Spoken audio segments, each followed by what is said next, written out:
The observation deck of the Galactic Conservation Station hummed with worried voices.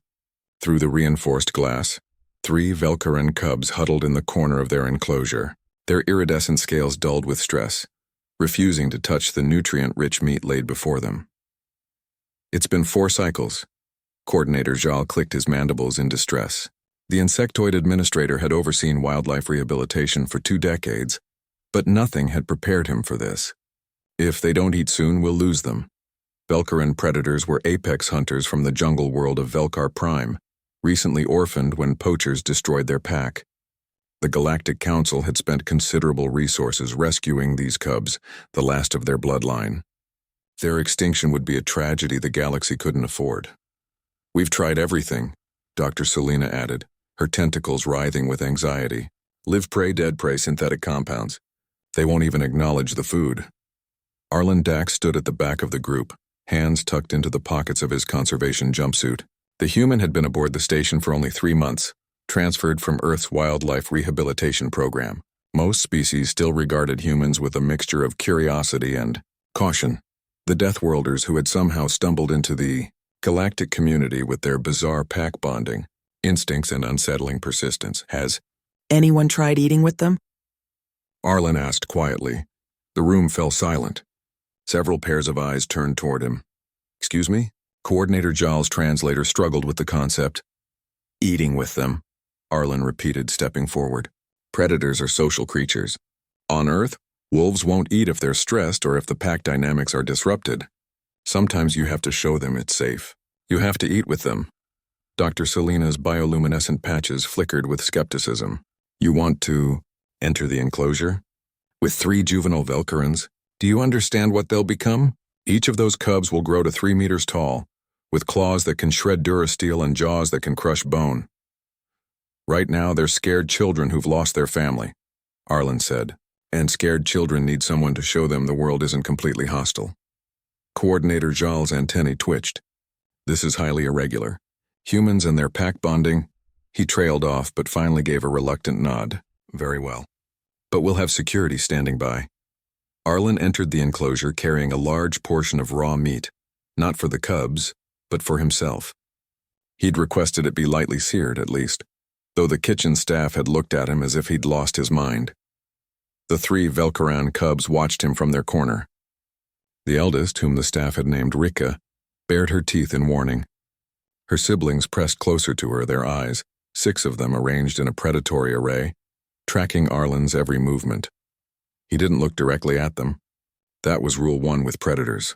Direct eye contact meant challenge or threat. Instead, Arlen sat down cross-legged in the center of the enclosure, a few meters from their untouched food bowls, and began to eat his own meal. He tore into the meat with deliberate, casual movements. Not aggressive, not fearful, just eating, the way a pack member would. Minutes passed. Arlen chewed slowly, occasionally glancing around the enclosure, never at the cubs directly. He could feel their eyes on him, assessing, calculating. You know, he said softly, his voice calm and conversational. When I was a kid, I had a dog named Shadow. Rescue animal. She'd been abused, wouldn't eat for days when we first brought her home. He took another bite, swallowed. My mom tried everything. Special food, hand-feeding, the works. Nothing worked. Rika's ear frills twitched, swiveling toward his voice. Then one day I just sat on the floor with her. I ate my dinner right there, a couple feet from her bowl. Didn't force anything, didn't stare. Just ate my food and talked to her. Arlen paused, remembering. Took about 20 minutes, but eventually she started eating too. Guess she figured if I wasn't worried, maybe she didn't need to be either. One of the younger cubs, smaller with brighter markings, shifted forward slightly. Just a centimeter, but it was movement. Arlen continued eating, continued talking. He told them about Earth, about the conservation work he'd done with wolves and tigers and bears. He spoke about pack structures and family bonds, about how predators took care of each other. He didn't know if they understood his words, but tone was universal. And patience. After 30 minutes, Rika stood. Arlen's heart rate spiked, but he forced himself to remain calm, to keep eating as if a 300-pound predator cub wasn't approaching him. She moved with cautious grace, circling him once, twice. Her nostrils flared, analyzing his scent. Then, with a wariness that broke Arlen's heart, she approached her food bowl. She didn't eat.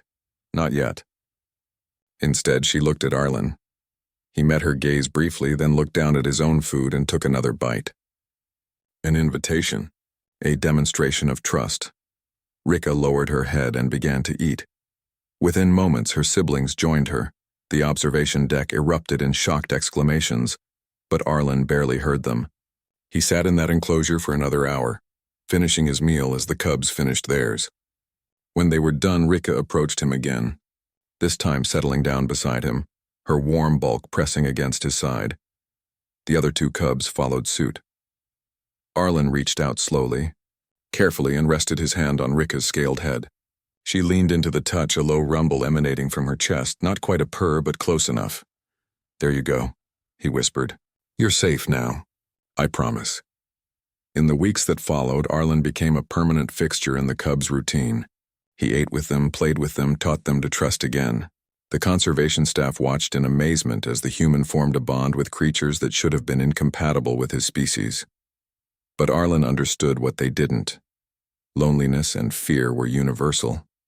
And sometimes the most powerful thing you could offer another being wasn't technology or expertise. Sometimes, all they needed was someone willing to sit with them and show them they weren't alone. The galaxy would learn, slowly, what Earth had already known. Humans didn't conquer through strength alone. They conquered through an inexplicable, stubborn refusal to let others suffer in isolation. They called it pack bonding. Arlen Dax called it being human.